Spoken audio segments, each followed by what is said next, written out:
கௌதம் என்ன பண்ணாரு, ஐஸ்வர்யா கூட்டிட்டு வெளிய போறாரு. அப்போ கார்டன்ல ஐஸ்வர்யா கிட்ட வந்து, நான் வந்து அப்போ வந்து உனக்கு லவ் ப்ரப்போஸ் பண்ணேன். இப்போ ப்ரப்போஸ் பண்றேன் பாரு" அப்படின்னு சொல்லிட்டு, அப்படியே வந்து கீழ வந்து என்ன பண்றாரு, குனிஞ்சு வந்து அந்த மோதிரத்த எடுத்து குடுக்குறாரு.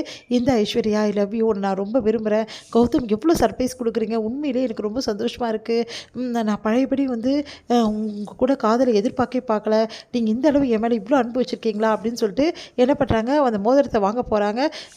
அவரு எங்க வச்சிருக்காரு, "நான் தான் உன் மேல அன்ப வச்சிருக்கேன்."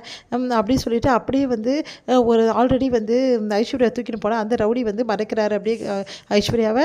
டேய் ஐஸ்வர்யா விட்றா விட்றான்னு சொல்லிட்டு கௌதம் வந்து கத்துறாரு. உடனே கௌதம் அடிச்சு போட்டுறாங்க. கௌதம்க்கு வந்து அப்படியே ரத்தம் வந்துடுது. அப்படியே வந்து இப்போ கௌதம் விழுந்துடுறாரு. கௌதம் கௌதம் சொல்லிட்டு ஐஸ்வர்யா வந்து அப்படியே வந்து என்ன பண்ணுறாங்க, கத்திக்கிட்டே போகிறாங்க. அடுத்து வந்து ஐஸ்வர்யாவை தூக்கிட்டு போயிடுறாங்க. இங்கே வந்து கௌதம் என்ன பண்ணுறாரு, அப்படியே எழுந்துக்கிறாரு. அந்த ரத்தத்தை பார்க்குறாரு. பரவாயில்லையே, லைட்டாக அடிச்சிருக்கானுங்களே, நல்ல காலம், ரொம்ப அடிச்சிட்டு போகிறாங்கன்னு பயந்தேன்.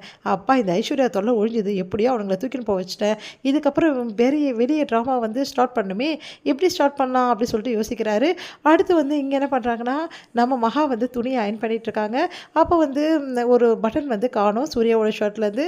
அய்யோ இந்த பட்டன் வந்து நம்ம வந்து பிஞ்சு வந்துடுச்சே, இப்போ வேறு வழியே இல்லை, தச்சு வச்சிடணும், இல்லைன்னா அவர் டென்ஷன் ஆகிடுவார் அப்படின்னு சொல்லிட்டு என்ன பண்ணுறாங்க, பட்டன் தைக்கிறதுக்காக ஊசி நூல் எடுக்கிறதுக்காக போயிடுறாங்க. இங்கே வந்து பார்த்துட்டு அயன் பண்ணி கரெக்டாக இருக்க ட்ரெஸ்ஸுன்னு சொல்லிட்டு எடுத்து போட்டுக்கிறாரு சூர்யா. பட்டன் காணுமே அப்படின்னு சொல்லிட்டு யோசிக்கிறாரு. பார்த்தா வந்து அது மகா கிட்ட இருக்குது. மகா வந்து என்கிட்ட இருக்க பட்டன் அப்படின்றாங்க. பட்டனை எதுக்காக இப்படி பிச்சை அப்படின்னு, நான் தான் பிச்சைங்க, வேறு வேலையே இல்லை பாருங்கள், தெரியாமல் வந்துடுச்சு, சரி தச்சு கொடு அப்படின்னோடனே, தைக்க தான் போகிறேன் அப்படின்னு சொல்லிட்டு சொல்கிறாங்க. சரி கழட்டி கொடுக்கட்டுமா அப்படின்னு கேட்குறாரு. அதெல்லாம் ஒன்றும் தேவையில்லை, நானே தைச்சிட்றேன் அப்படின்னு சொல்லிட்டு மகா வந்து அப்படியே வந்து தைக்க ஆரம்பிக்கிறாங்க. பார்த்து என் மேலே இருக்க கோவத்தில் நெஞ்சில் அப்படியே குத்திட்டு போகிறேன் அப்படின்னு, இந்த ஊசியில் குத்துறதெல்லாம் உங்களோட பேச்சு தான் கரெக்டாக இருக்கும், நான்லாம் அப்படிலாம் பண்ணவே மாட்டேன் அப்படின்னு சொல்கிறாங்க. நல்லா தான் பேசுகிறேன் அப்படின்ற மாதிரி சொல்கிறாரு. அடுத்து இவங்க 2 பேரும் இப்படி ரொமான்டிக்காக வந்து தைச்சிட்டு இருக்கிறத பாட்டி பார்த்துறாங்க. பாட்டி ரொம்ப சந்தோஷமாக அங்கேருந்து போகிறாங்க. அடுத்து வந்து இங்கே என்ன பண்ணுறாங்கன்னா, தச்சு முடிச்சுட்டு அப்படியே 2 பேரும் ஒருத்தர் ஒருத்தர் பார்த்துக்கிட்டே இருக்காங்க. அழகாக வந்து தச்சிட்ருக்க மகாவை வந்து சூர்யா வந்து வெச்சக்கன் வாங்காமல் பார்த்துட்ருக்காரு. என்ன இப்படி பார்க்குறீங்க, ஒன்றும் இல்லையே அப்படின்ற மாதிரி சொல்கிறாரு. அதெல்லாம் பார்த்தேன் அப்படின்றாங்க மகா. சரி உங்களது வேலை முடிஞ்சிச்சு அப்படின்னு சொன்னோன்னே, பரவாயில்ல தேங்க்ஸ் அப்படின்னு சொல்லிட்டு போகிறாரு. இப்போ எப்படி இருக்குது, நல்லா தான் இருக்குது அப்படின்ற மாதிரி சொல்லிட்டு இருக்காரு. சூர்யாவுக்கு வந்து அந்த பட்டன் தச்சு விட்ட சந்தோஷத்தில் மகா வந்து ரொம்ப சந்தோஷப்பட்டுட்டு இருக்காங்க.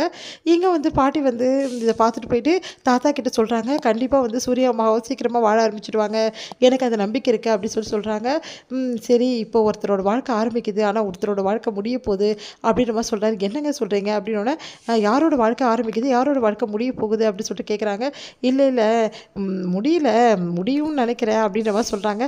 நீங்கள் சொல்கிறது ஒன்றுமே புரியலையே அப்படி சொன்னோன்னே, அதெல்லாம் உனக்கு புரியாது, அவங்க 2 பேரும் சந்தோஷமாக இருக்காங்களா, அது போதும் விடு அப்படின்றாரு ஒய்ஃப் கிட்ட. சூர்யா மகா சாப்பிட வராங்க. அப்போ வந்து சூர்யா எதிர வந்து அவங்க சித்தி வந்து கிண்டல் பண்ணிக்கிறாங்க. இந்த மாதிரி பட்டன் தச்ச விஷயத்துக்காக. சூர்யா வந்து வேறு போங்க சித்தி, உங்களுக்கு இதே வேலை தான் அப்படி சொல்லிட்டு போகிறாரு. அடுத்து சூர்யாவோட அப்பாவுக்கு வந்து ஒரு ஃபோன் வருது. இந்த மாதிரி வந்து கௌதம் அட்மிட் ஆகிருக்க விஷயமும், இந்த மாதிரி ஐஸ்வர்யா காண போன விஷயமும் கேட்டு அதிர்ச்சி அடைகிறாங்க. எல்லாரும் போயிட்டு கௌதம் கிட்ட கேட்குறாங்க. கௌதம் வந்து எனக்கு தெரியாது, யாரோ இப்படி பண்ணிட்டாங்க, என் கண்ணை திரும்பி வந்து என்னை அடிச்சு போட்டு ஐஸ்வர்யா தூக்கிட்டு போயிட்டாங்கன்றாங்க. நீங்கள் எதுக்கு அந்த சைடாக வந்தீங்க, அந்த சைடாக வர வேண்டிய அவசியமே கிடையாதுன்னு சொல்லிட்டு மகா சொல்கிறாங்க. ஐயோ இவகிட்ட மாட்டிக்கிறோமே அப்படின்னு சொல்லிட்டு கௌதம் யோசிக்கிறாரு. அதுக்கப்புறம் எதோ சொல்லி சமாளிக்கிறாரு. அடுத்து வந்து மகா அப்செட்டாக இருக்கிறத பார்த்துட்டு ஆறுதல் சொல்கிறார் சூர்யா.